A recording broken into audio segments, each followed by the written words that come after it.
말씀입니다. 사도행전 16장 19절에서 31절까지 말씀을 우리 한 목소리로 합독하도록 하겠습니다.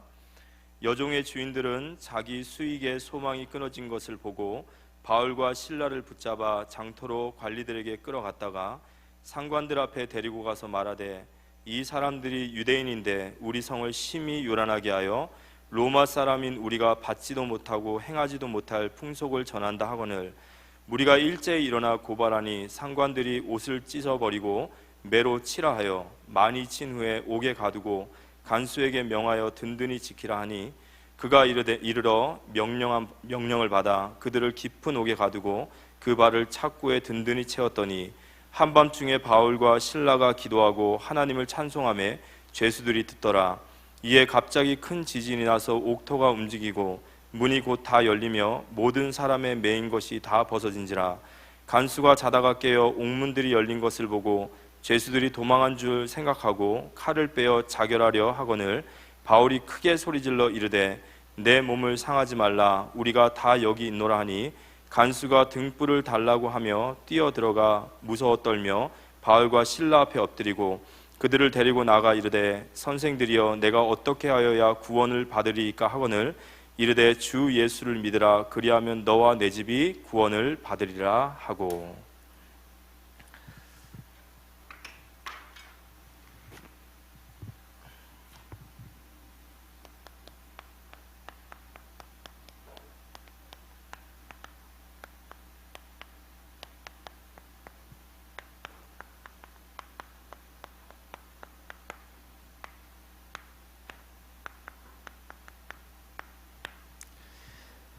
주제가 좀 깁니다. 주 예수를 믿으라, 그리하면 너와 내 집이 구원을 얻으리라. 우리 옆에 사람과 인사합시다. 가문복음화의 명절 됩시다. 우리 한 번 더 인사할까요? 말씀을 붙잡는 시간 됩시다. 말씀을 붙잡을 때 역사하시기 때문에 오늘도 우리는 하나님의 말씀을 붙잡아야 됩니다. 올해 한 해 동안 저희는 1만 성녀에 대한 말씀을 받으셨습니다.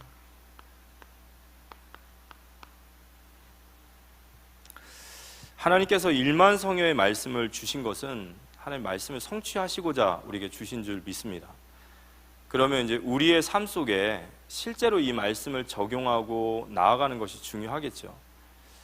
문제 따로 말씀 따로, 삶 따로 말씀 따로, 그럼 우리에게 전혀 유익이 없습니다. 그런데 우리의 문제가 닥치고 어려운 상황들이 올 때, 또 내가 정말 예레미야가 시위대들에 갇혔던 그런 상황들이 올 때 우리는 말씀을 묵상하면서 다시 하나님 앞에 서야 됩니다. 그래서 우리가 1만 성녀의 하나님 우리가 붙잡고 각자 현장에서 승리하시기 바랍니다. 신학교에 가면 조직신학이라는 걸 배워요. 그건 뭐냐면 이제 성경을 어떤 관점으로 볼 것인가, 이런 부분입니다. 그 조직신학의 가장 첫 번째가 이제 신론이라는 부분인데, 신론은 이제 하나님에 대해서 아는 거죠. 근데 그 신론의 가장 핵심은 뭐냐면 하나님의 주권과 인간의 자유의지에 대한 얘기가 가장 많아요. 하나님의 주권은 이런 거예요. 모든 것이 하나님의 주권이다. 그리고 모든 것은 하나님의 주권대로 이루어진다. 그래서 우리가 하나님의 말씀을 붙잡으면 그대로 성취된다는 거죠. 왜냐하면 하나님의 말씀 속에는 하나의 계획이 있기 때문에. 맞습니까? 그래서 우리가 말씀 붙잡으면 승리하는 거예요. 그럼 모든 것이 하나님의 주권 속에 있다면 과연 우리의 자유의지가 그 속에 있을 수 있냐, 이거죠. 모든 게 하나님의 계획대로 되고 모든 게 하나님 뜻대로 되는데 거기에 우리 자유의지가 어디 낄 자리가 있냐. 자유의지는 오늘 우리가 수요예배를 나올 수도 있고 안 나올 수도 있고, 그죠? 우리가 기도를 할 수도 있고 안 할 수도 있고, 전도를 할 수도 있고 안 할 수도 있고. 우리가 자유의지를 얘기하는데 하나님 모든 걸 다 정해놓으셨다면 도대체 우리 의지는 뭐냐? 이게 가장 중요한 난제거든요. 그래서 이거를 모순이다 그래서 대부분 사람들이 한쪽을 택하려고 자꾸 얘기를 해요. 하나님 주권만을 의지하면, 또는 하나님 우리의 의지만을 얘기하면. 근데 이 부분에 대해서 우리가 어떻게 이해를 해야 되냐면, 이건 모순이 아니라 하나님과 우리의 차원의 문제예요. 그러니까 우리 쪽에서는 이게 도저히 이루어질 수 없는 얘기죠. 하나님의 주권과 우리 자유의지. 그렇지만 하나님은 이 두 가지가 다 존재하신다라는 거예요. 하나님의 주권도 지금 역사하고 계시고 구원받은 우리에게는 하나님의 자유의지도 있다라는 겁니다. 그래서 이거를 저와 여러분이 이건 모순이야 이렇게 받으면 안 돼요. 이건 모순이 아니라 하나님과 우리의 차원의 문제다. 그렇다면 하나님 우리에게 말씀을 주시죠. 이 말씀은 하나님 우리에게 행하라는 명령과 같아요. 그럼 여기에 두 가지 반응이 나올 수 있다는 거죠. 우리의 의지가 있으니까 순종함과 불순종이 나오는 거예요. 순종하는 자에게는 하나님의 칭찬이 있고요. 그리고 하나님 그를 존귀하게 보시고, 그리고 하나님은 반드시 공로가 아니라 상을 주세요. 왜냐? 우리가 한 줄 알았더니 하나님이 우리에게 은혜를 주셨으니까. 그렇지만 하나님은 그걸 우리가 했다라고 말씀을 하셔요. 하나님 순종을 기뻐하시죠. 그럼 반대로 불순종하면 어떻게 될까요? 불순종하면 하나님 여기에 불순종에는 하나님 진노하세요. 그리고 하나님 여기에 심판과 징계를 내리십니다. 그런데 이 순종하던 불순종하던 둘 다 하나님의 영광이에요. 왜냐? 순종하는 자에게는 하나님의 칭찬과 존귀와 상으로 말미암아 하나님은 정말 약속에 신실하시구나. 하나님 정말 자신을 믿고 자신께 순종하고 자신 믿음으로 나아가는 자를 이렇게 돌보시는구나. 그러니까 하나님 대단하십니다 이렇게 됩니다. 그런데 반대로 불순종하는 사람에게도 하나님의 영광이 나타나요. 왜냐? 하나님은 공의로우시구나. 하나님 정말 공의로우시구나. 하나님은 악을 악이다 말하고 하나님 선을 선이다 말씀하시는 분이구나. 순종의 사람들 되시기 바랍니다. 그래서 이 부분을 우리가 억지로 풀려고 하지 마시고 저는 이렇게 딱 정했어요. 하나님의 주권은 제가 생각할 것이 아니라 저는 하나님의 말씀에 순종하고 나아가는 게 저에게 복입니다. 이번 주간에 금식하며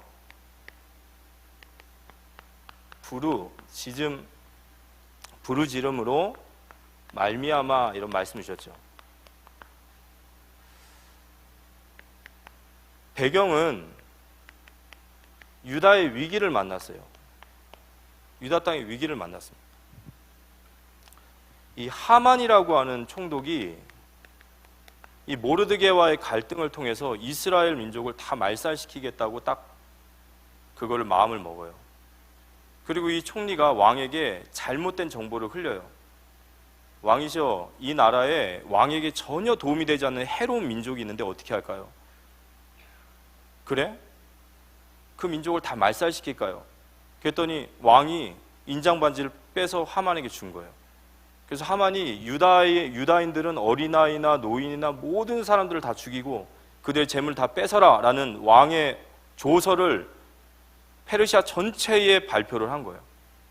그래서 유다의 위기죠. 왜냐하면 왕의 권세로 유다를 완전히 다 멸망시키려는 그 상황이었습니다. 거기에 하나님께서 모르드게와 에스더라는 인물을 준비하시죠. 거기에 에스더가 결단을 해요. 우리가 에스더서 4장 14절 16절 말씀처럼 모르드게가 얘기하죠.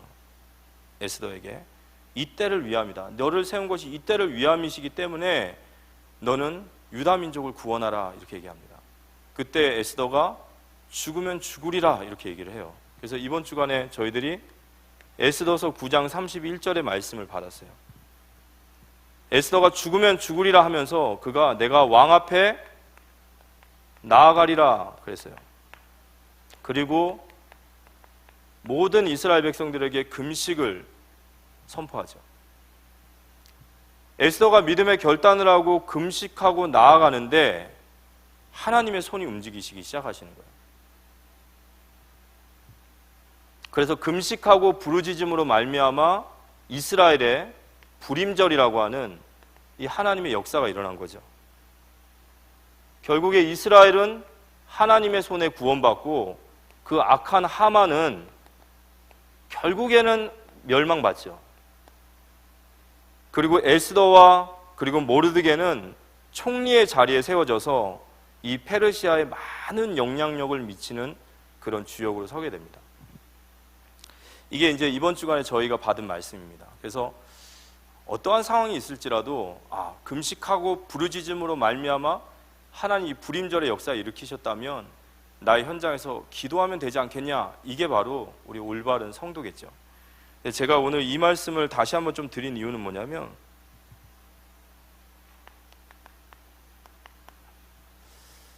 유다의 불임절이라는 것이 왜 그들에게 임하게 됐냐라는 얘기를 좀 하고 싶습니다. 그 말은 에스더가 결단해서 불임절이 임했냐, 또는 금식 기도하면 이런 역사가 일어나냐. 사실 성경이 얘기하고자 하는 것은 그게 아닙니다.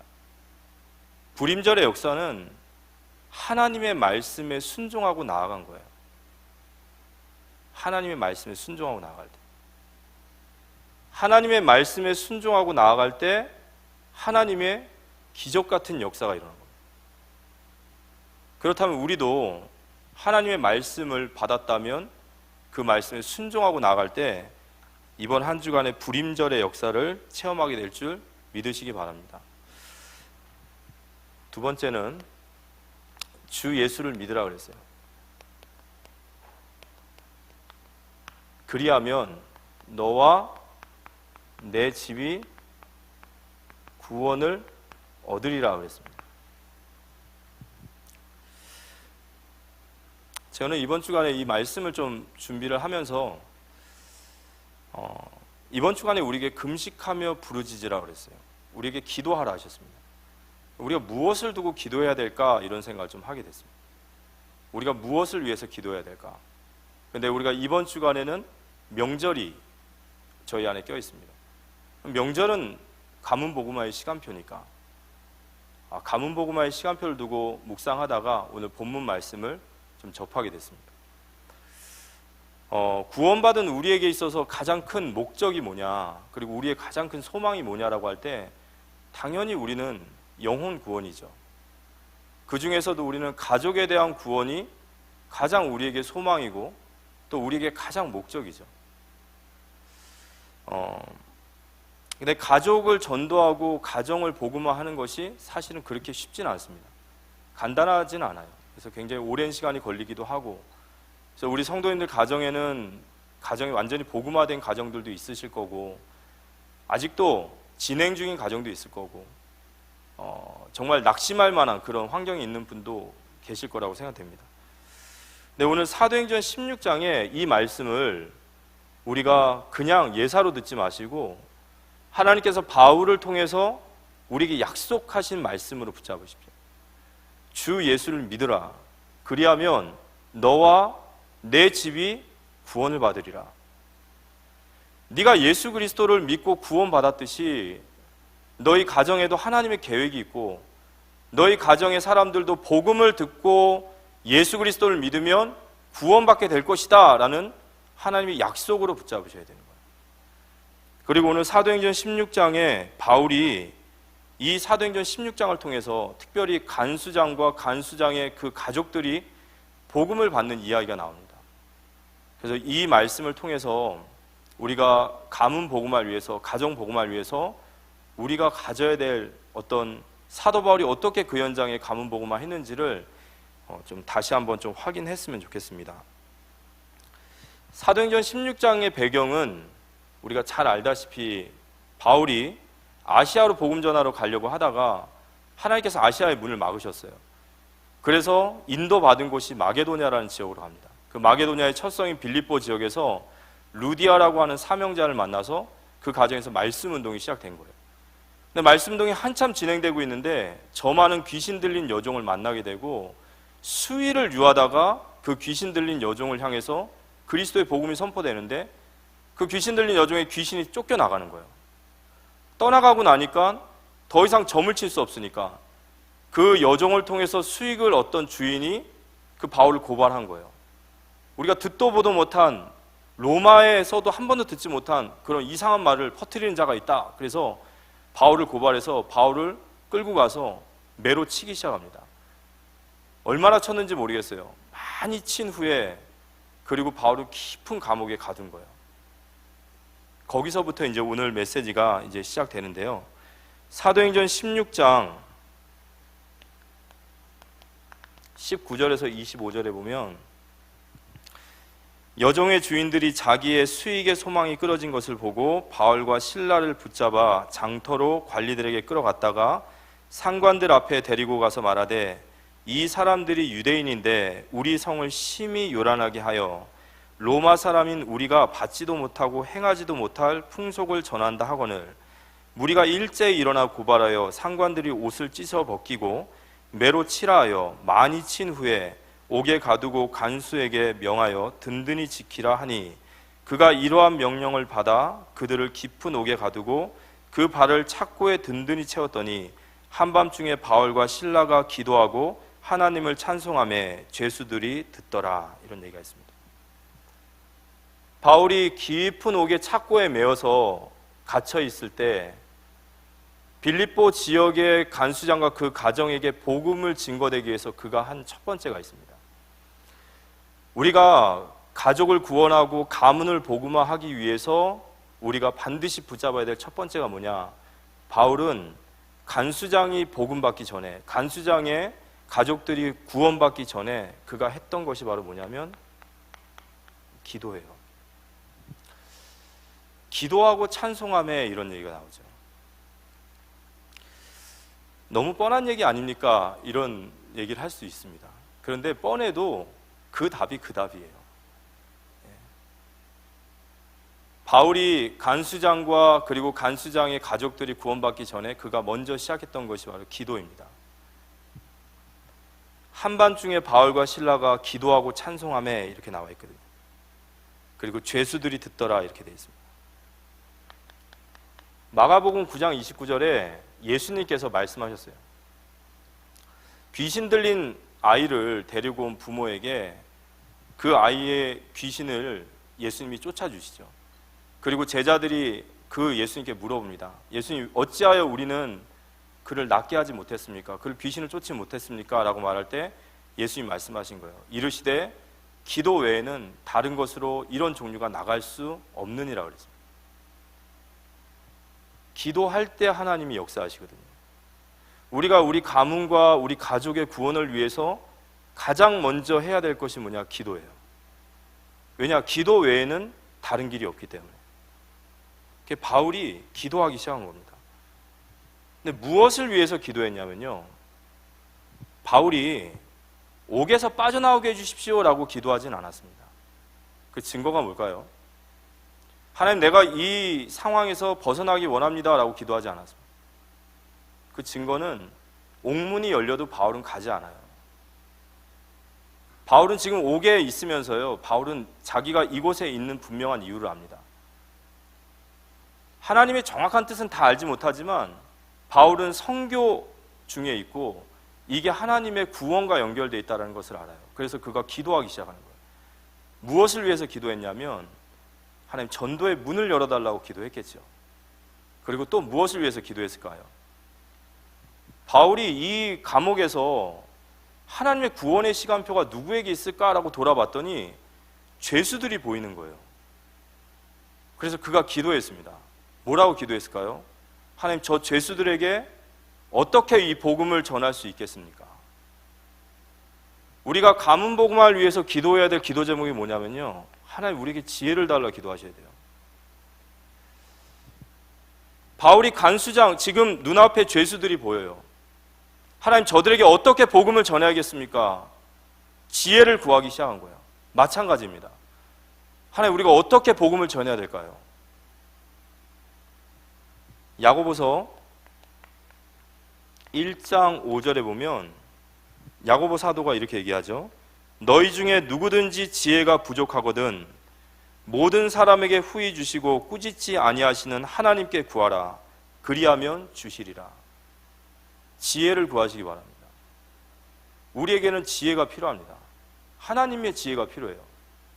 다른 지혜가 아니라 저 죄수들에게 어떻게 우리가 복음을 전하겠습니까? 어떻게 해야 되겠습니까?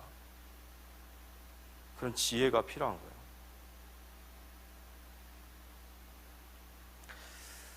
전도에 진짜 지혜가 필요합니까? 전도에는 하나님의 지혜가 임해야 됩니다. 고린도전서 9장 19절에서 23절에 보면 바울이 이렇게 얘기를 해요. 내가 모든 사람에게서 스스로 자유로우나 스스로 모든 사람에게 종이 된 것은 더 많은 사람을 얻고자 함이라. 유대인들에게는 내가 유대인과 같이 된 것은 유대인을 얻고자 하며 율법 아래 있는 자들에게는 내가 율법 아래 있지 아니하나 율법 아래 있는 자같이 된 것은 율법 아래 있는 자들을 얻고자 하며 율법 없는 자에게는 내가 하나님께는 율법 없는 자가 아니요 도리어 그리스도의 율법 아래 있는 자이나 율법 없는 자와 같이 된 것은 율법 없는 자들을 얻고자 함이라. 약한 자들에게는 내가 약한 자와 같이 된 것은 약한 자들을 얻고자 하며 내가 여러 사람에게 여러 모습이 된 것은 아무쪼록 몇 사람이라도 구원하고자 함이니 내가 복음을 위하여 모든 것을 행함은 복음에 참여하고자 함이라. 우리가 뭘 기도해야 되냐면요, 전도의 문을 열어달라 기도해야겠죠. 하나님, 우리에게 전도의 문을 열어주십시오. 우리의 가족, 우리의 가문 반드시 복음화해야 됩니다. 우리가 구원받은 하나님의 자녀로서 구원받지 못한 가족들을 보면서 우리의 신앙이 깊어지면 깊어질수록 우리 안에 많은 고통이 있지 않습니까? 복음 받아야 되는데, 구원 받아야 되는데, 복음을 알아가면 알아갈수록 더 우리 마음속에는 거기에 대한 애통함과 그런 절실함과 간절함이 나오지 않습니까? 그래서 우리는 기도해야 됩니다. 하나님, 전도의 문을 열어주시옵소서. 그리고 하나님, 지혜를 주시옵소서.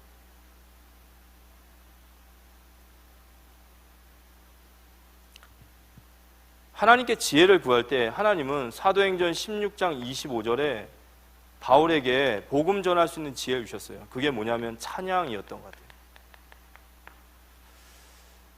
이제 이곳은 감옥이죠. 그리고 이 죄수들은 얼마나 흉악한 죄인들이겠습니까? 그 고요하면서도 적막하면서도 얼마나 거기 막 살벌하면서도 소망 없는 곳이겠어요. 근데 하나님 바울에게 지혜를 주신 것 같아요. 그러니까 찬양을 하기 시작한 겁니다. 어떤 찬양을 했는지 모르겠습니다.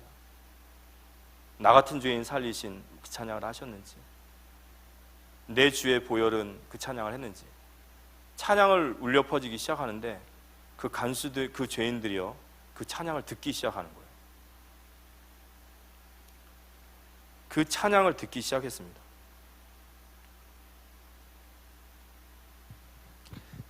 26절, 바울이 찬양할 때에 그 죄수들이 바울의 찬양을 듣기 시작했어요. 그게 누구의 역사냐라고 할 때 26절에 보니까 이에 갑자기 큰 지진이 나서 옥토가 움직이고 문이 곧 다 열리며 모든 사람의 매인 것이 다 벗어지더라. 이 모든 것이 누구의 역사냐? 이게 하나님의 역사인 거예요. 바울이 전도의 문을 열어달라 기도했고, 하나님, 저들에게 어떻게 우리가 복음을 전하겠습니까? 기도할 때 하나님은 복음 전할 방법을 알려주셨어요. 진짜 전도를 하려는 사람들, 정말 전도를 하기 원하는 사람은요, 기도해야 됩니다. 그 영혼을 위해 기도해야 되고요, 전도의 문을 열어달라 기도해야 됩니다. 정말 강한 자가 결박될 수 있도록 기도해 주셔야 돼요. 그리고 그 영혼이 어떻게 복음을 받을지를 우리는 지혜를 구해야 됩니다. 오늘 이제 산업 현장의 다락방에 가는데 천주교 신자분이 계셨어요. 근데 이분은 이제 천주교 신자분이고 지금 현재는 이제 좀 암투병 중이신 것 같은데 마음을 열지 않는 분이세요.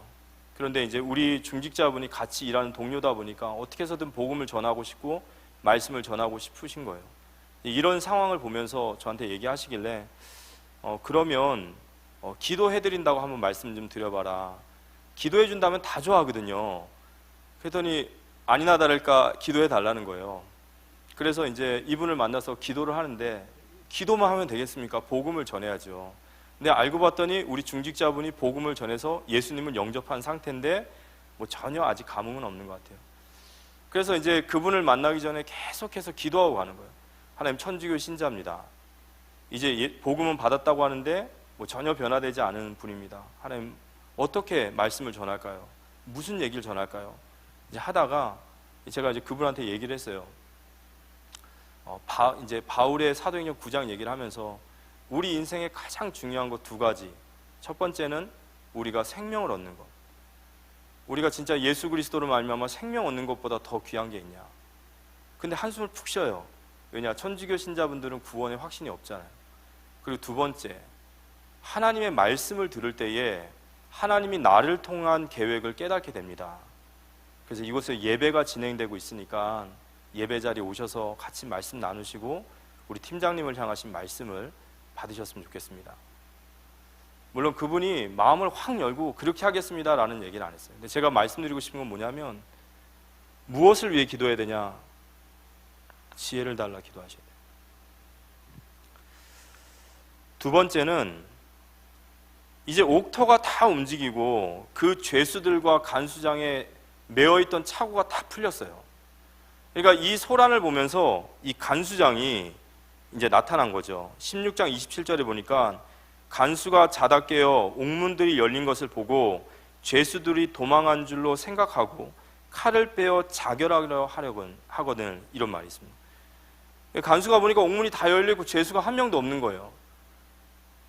그러니까 간수장이 자결하려고 그럽니다. 왜냐하면 이 당시에 간수들이 맡은 죄수를 만약에 놓치게 되면 그 죄수 목숨값으로 자신이 죽어야 돼요. 근데 문제는 본인만이 죽는 것이 아니라 가족들까지 해를 입으니까 이 사람이 그냥 자살해야겠다 싶어서 이제 자결을 딱 하려고 합니다.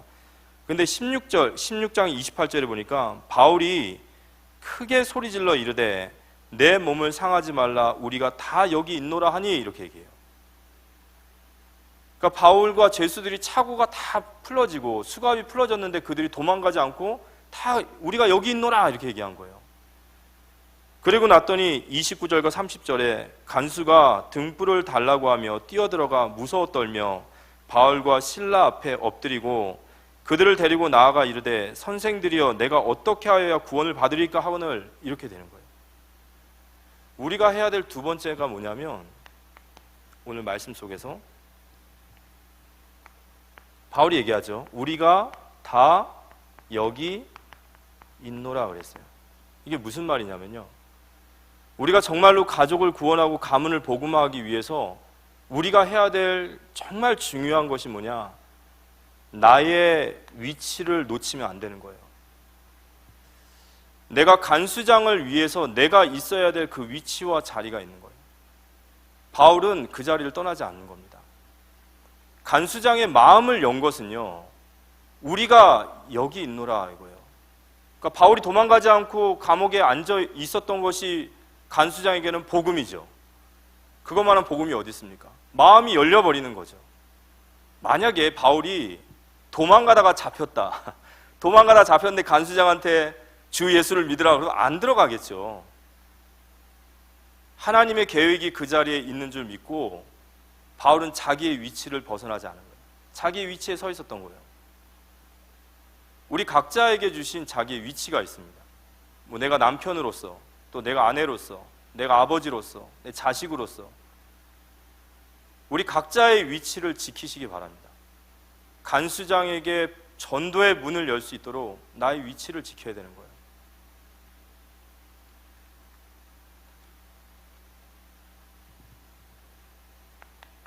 이 마가복음 5장에 보면은 거라사인의 군대 귀신 들린 자 이야기가 나오죠.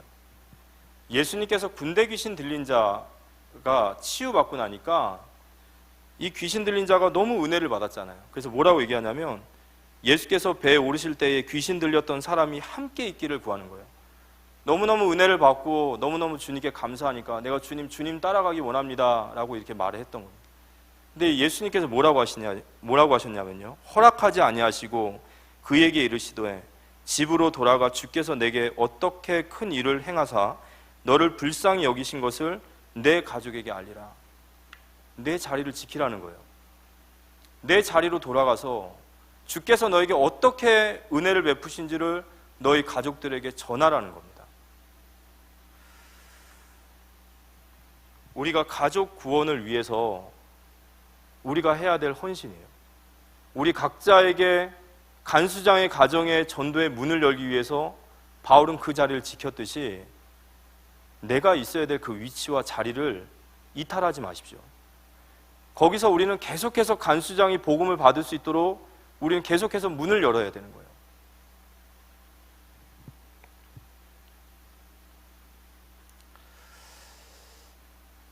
우리가 정말 왜 전도가 안 됩니까? 라는 질문을 할 때 우리는 이 부분을 심각하게 생각해야 됩니다.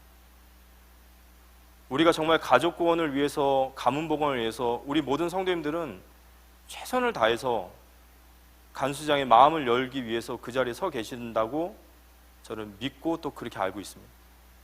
그렇지만 우리가 진짜 전도가 안 된다. 왜 안 되느냐? 우리가 진짜로 가족을 구원하고 우리의 산업 현장, 우리 현장 구원하려면요, 하나님 내게 맡겨주신 그 위치를 벗어나면 안 돼요.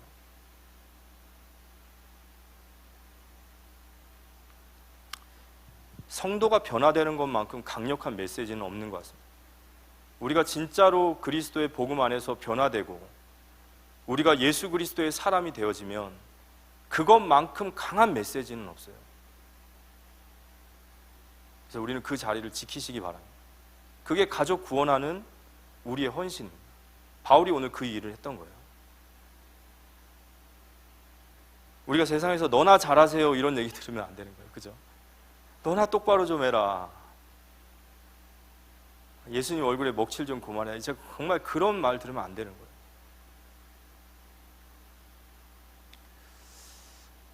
하나님 우리에게 주신 교회라는 직분이 있으시잖아요. 그죠?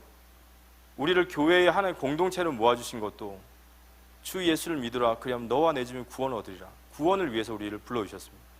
각자의 직분의 자리, 그 위치를 벗어나지 마시고 그 자리를 지키시기 바랍니다.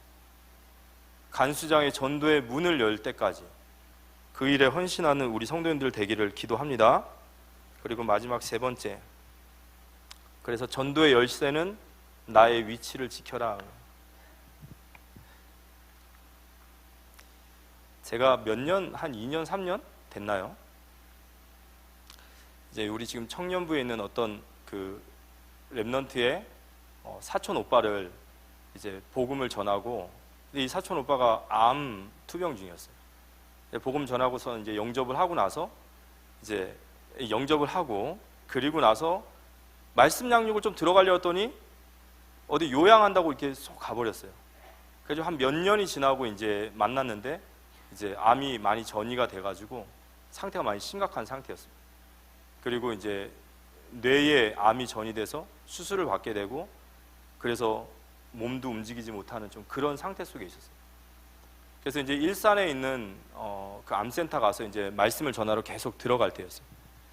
근데 가가지고 이제 예배를 드리는데 이 친구가 뭐 귀는 정말 열려 있고 뭐 온 몸은 좀 많이 불편하지만 뭐 눈을 깜빡깜빡 한다든지 아주 조금의 표정 정도는 지을 수 있습니다. 그래서 은혜 받고 있으면 눈을 깜빡깜빡 하기도 하고 뭐 이래요. 그래서 이제 말씀을 전합니다. 말씀을 전하고 있는데 한참 말씀을 전하는데 이 커튼 뒤편에 이게 사람 이렇게 실루엣이 보이는 거예요. 사람 모형이. 근데 가만히 보니까 말씀을 듣고 있는 것 같아요. 그래가지고 이제 말씀을 듣고 있으니까 더 힘줘서 얘기를 했어요. 예수가 그리스도다 얘기하고 이제 복음을 얘기했습니다. 그리고 이제 복음을 다 얘기하고 나서 이제 다시 기도해주고 나서 그 뒤에 계신 분한테 여쭤봤어요. 혹시 말씀 들으셨습니까? 그랬더니 말씀 들었다는 거예요. 그래서 어떻게 여기 계시냐 그랬더니 남편분이 혈액암 환자여서 지금 그 간병을 하고 있는 중인데 여기 계신 분과 친분이 있어서 잠깐 놀러 왔다가 예배를 듣게 됐다. 그래서 제가 이제 그분에게 남편분이 복음 받으셔야 된다. 복음 받으시고 진짜 예수 그리스도 이름으로 같이 기도하자 했더니 남편분을 연결을 해주셨어요. 이분께 복음을 전했는데 이분이 복음을 받은 거예요.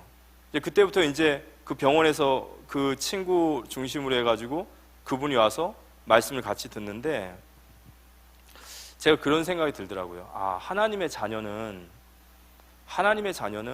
정말 말 한마디 하지 못해도 하나님이 그 자녀를 통해서 이 구원의 역사를 이뤄 가시는구나.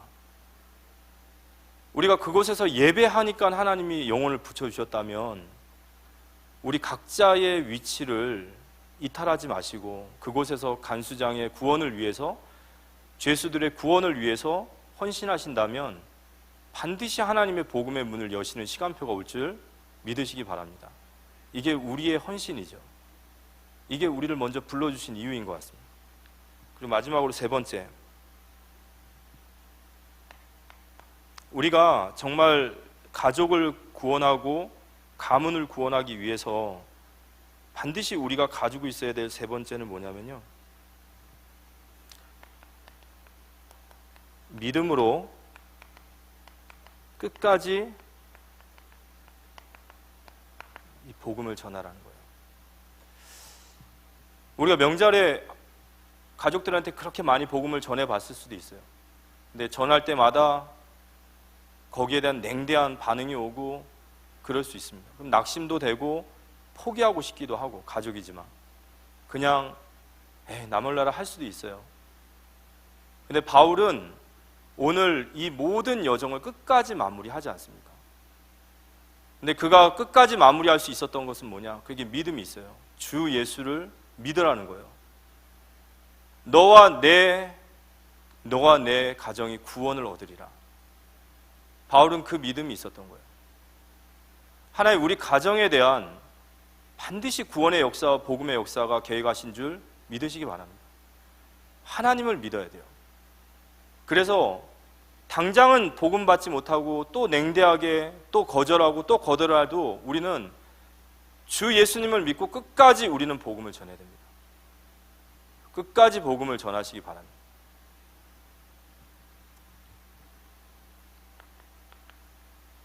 끝까지 복음을 전해야 돼요.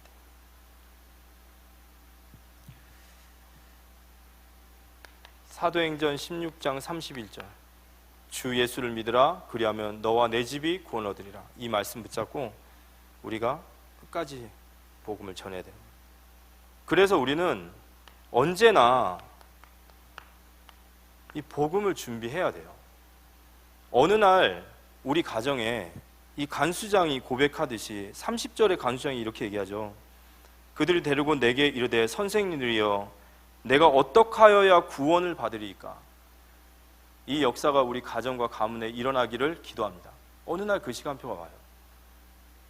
바울이 그 영혼을 위해서 기도했고 자신의 위치를 벗어나지 않고 거기서 간수장의 구원을 위해 끝까지 헌신할 때 어느 날 그들의 입술에서 나왔어요. 선생들이여 내가 어찌하여야 구원을 얻으리이까. 그때 우리는 복음을 전해야죠. 주 예수를 믿으라, 그리하면 너와 내 집이 구원을 얻으리라. 복음 전파를 준비하시기 바랍니다. 그래서 어떻게 준비하시면 되냐면요, 두 가지 하시면 돼요. 내가 복음을 전하든지 아니면 이 사람이 복음을 듣게 하면 되는 거예요. 그래서 우리 가정에 적절한 방법들을, 지혜를 사용해 보십시오. 이번 명절에 내가 직접 복음을 전할 수도 있겠죠. 또는 복음을 들을 수 있도록 연결을 해줄 수도 있는 거예요. 근데 이게 정말 중요합니다. 로마서 10장 13절에 보면 누구든지 주의 이름을 부르는 자는 구원을 받으리라고 했어요. 그런데 왜 부르지 못하냐? 그런즉 그들이 부르지 못하는 것은 그들이 믿지 아니하는 일을 어찌 부르리요? 왜 믿지 못하죠? 듣지도 못한 일을 어찌 믿으리요? 왜 듣지 못하냐? 전파하는 자가 없이 어찌 들으리요? 그랬어요. 그래서 하나님께서 보시면서 보내심을 받지 아니하면 어찌 전파하리요? 기록된 바 아름답도다 좋은 소식을 전하는 자들의 발들이여 함과 같으니라 그랬어요. 복음을 전해야 복음을 들을 수 있지 않겠냐. 하나님이 우리를 먼저 구원하신 것은 이 복음 전파의 사명을 두고 부르신 줄 믿으시기 바랍니다. 그래서 우리가 복음을 전할 준비를 하고 또 이 사람이 복음을 들을 수 있도록 우리는 헌신을 해야 되겠죠. 그리고 정말 믿음으로 끝까지 전하라는 거예요. 우리가 가족 구원을 어떻게 포기할 수 있겠습니까? 끝까지 복음을 전해야죠. 어떤 냉대함이 오고 어떤 핍박이 오고. 가정 복음화는 하나님의 뜻입니다. 그래서 하나님이 우리에게 이런 말씀을 주시는 것이고 반드시 이루실 하나님의 뜻인 줄 믿으시기 바랍니다. 갈라디아서 6장 7절 8절, 스스로 속이지 말라. 하나님은 업심여김을 받지 아니하시나니 사람이 무엇으로 심든지 그대로 거두리라. 자기의 육체를 위하여 심는 자는 육체로부터 썩어질 것을 거두고 성령을 위하여 심는 자는 성령으로부터 영생을 거두리라. 우리가 선을 행하되 낙심하지 말지니 포기하지 아니하면 때가 이름에 거두리라. 이 말씀을 붙잡고 우리가 믿음으로 끝까지 복음을 전해야 됩니다. 그 결과 어떻게 되죠? 바울이 믿음으로 끝까지 복음을 증거한 결과 그와 그의 온 집이 다 구원을 받게 돼요.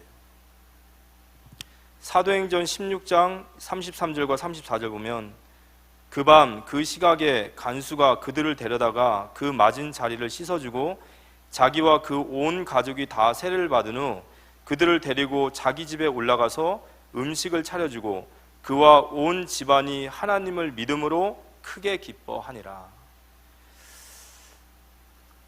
빌립보 지역에 일어난 이 가정의 구원의 역사가 우리 성도님들을 향한 역사로 믿어지시기를 기도합니다.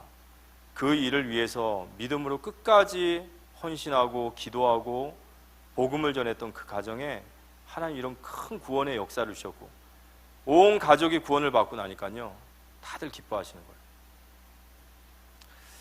거예요. 4일 전에 저희 이제 큰 아버님께서 이제 소천을 하셨습니다. 소천을 하셨는데요. 저희 아버님이 이제 부산에 계시고 올라올 상황이 만날 상황이 못 돼서 굉장히 가슴 아파하셨어요. 그런데 감사하게도 우리 큰 아버님이 저희 아버님을 통해서 저를 통해서 복음을 받으셨어요. 복음을 받고 나니까 그 많은 아픔 속에서도 슬픔 속에서도 위안이 되는 거예요. 가족이 구원받았다는 것 때문에. 끝까지 복음 전하는 그 한 사람 있지 않습니까? 그 한 사람 때문에 구원의 역사가 일어나요. 그 한 사람. 저도 이렇게 우리 성도님들의 가정이나 또 저희 가정, 또 저희 처갓집 가정, 그 한 사람이 있어요. 그 가정을 위해서 정말 눈물로 기도하고 그 가정을 위해서 수많은 문매를 맞듯이 욕을 먹고 조롱당하고 핍박을 당하는데도 가족 구원을 위해서 그렇게 복음을 전하려고 애쓰고 끝까지 복음을 전하는데 결국에 그 복음이 승리하더라고요. 이번 명절에 우리가 가문 복음만을 두고 3가지, 하나님 우리가 정말 전도의 문을 두고 기도하고 그리고 우리가 만날 사람들이 있지 않습니까? 그 한 사람 한 사람들을 생각하면서 어떻게 복음을 전해야 될지 하나님 앞에 기도하시기 바라고요. 그리고 나의 위치에서 간수장의 마음을 열 수 있도록 거기에 우리가 헌신하고 우리가 끝까지 복음을 전하기 위해 주님 앞에 선다면 하나님 이 구원의 역사를 우리 가정과 가문에 반드시 역사하실 줄 믿으시기 바랍니다. 그리고 이 역사로 말미암아 빌립보 지역이 다 살아나게 됐습니다. 그래서 오늘 결론적으로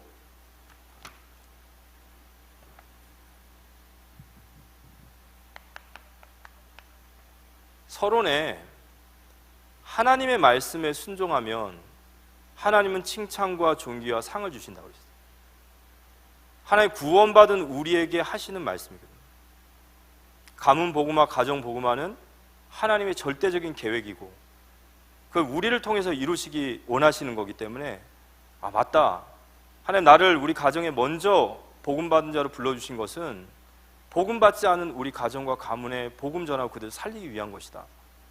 그렇게 딱 받아들이고 주님 앞에 순종하고 나간다면 반드시 그런 하나님 축복을 주실 겁니다. 그래서 3가지 말씀드렸죠. 기도해야 돼요. 그리고 자신의 위치를 벗어나지 말라는 것은 전도의 문을 열기 위해서 거기에 헌신하십시오. 그리고 믿음으로 끝까지 기도하는 거예요. 그러면 하나님은 이 간수장의 가정에 주신 이 구원의 역사를 우리 가정에도 그대로 주실 줄 믿으시기 바랍니다.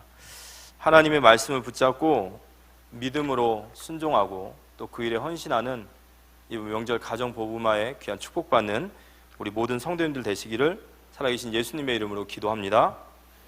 우리 찬양 말씀하시면 우리 같이 한번 찬양하겠습니다. 주님 말씀하시면